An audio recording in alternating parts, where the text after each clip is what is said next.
Kevin and I, we're really going to kind of do a little bit of the same report, and I'll piggyback off of what Mike was talking about with comprehension. We're going to talk BRIs, and a BRI is a measure, it's a basic reading inventory is what BRI stands for. And it's a measure that we use as a district to get a good litmus test on how our students are reading. Basically, a BRI is administered by someone, maybe a substitute that we hire for about a week to come in and administer a 2 or 3 paragraph passage to students. The whole thing probably takes 5 minutes for the administrator to give to a student. They go into a room, and that student has to read this passage. Is given 1 minute, and the student reads as far as they can, and the administrator documents how many words correct per minute they read.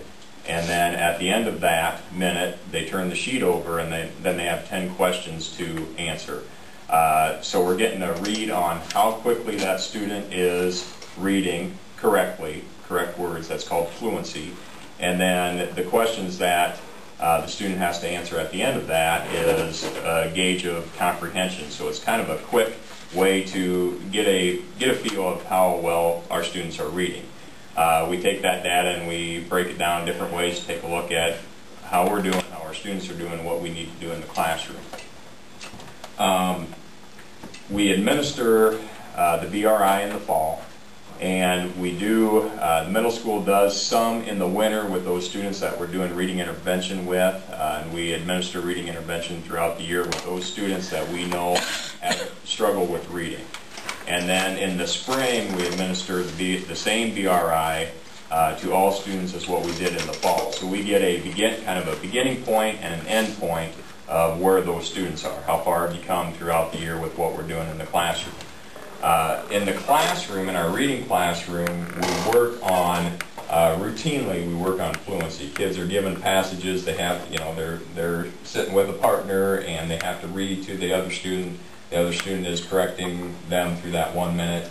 5 or 6 different strategies throughout the year are in-depthly instructed and taught in the classroom so that students understand how to better comprehend what they're reading. So it's really a good way to assess, a good way to learn from those assessments, and a good way to instruct and get a good sample of how our students are doing. What I'm going to show you now is the middle school BRI data for the year. And this includes all middle school students. So it's not just, I'm sure it is. It's not just our SAC students, it is the WLBA and SAC students combined.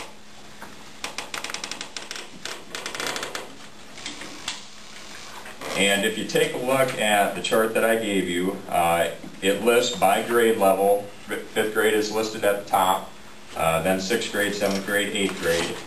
The left-hand side of the chart talks about fluency. That's how many words per minute, words correct per minute, and these are median scores.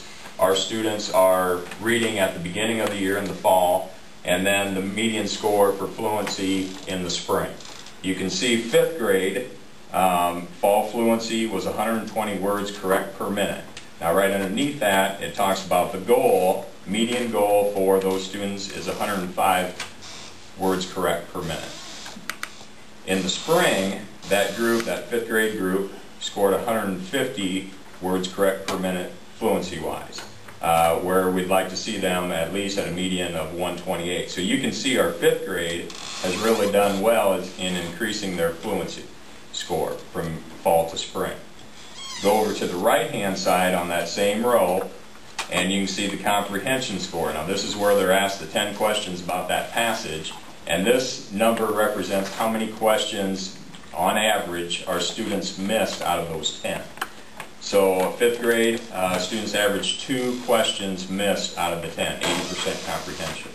That was in the fall. Now in the spring, you can see that they missed more. They missed 2.3 questions out of the 10. So our comprehension dropped a little bit. So our fluency went up greatly, 30 words per minute, but our fluency or our comprehension dropped just a little bit. Down to the next grade level, you can see 6th grade, fluency 126 in the fall, 139 in the spring. But then you take a look at the comprehension.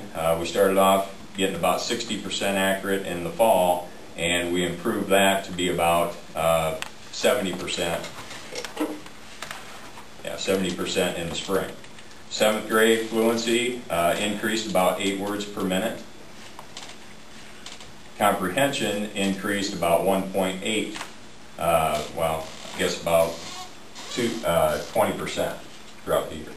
And then 8th grade, again, we only increased about 5 words per minute, median-wise, from the fall to the spring.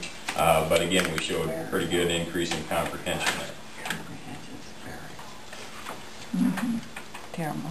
Do you guys have questions on how to read the chart?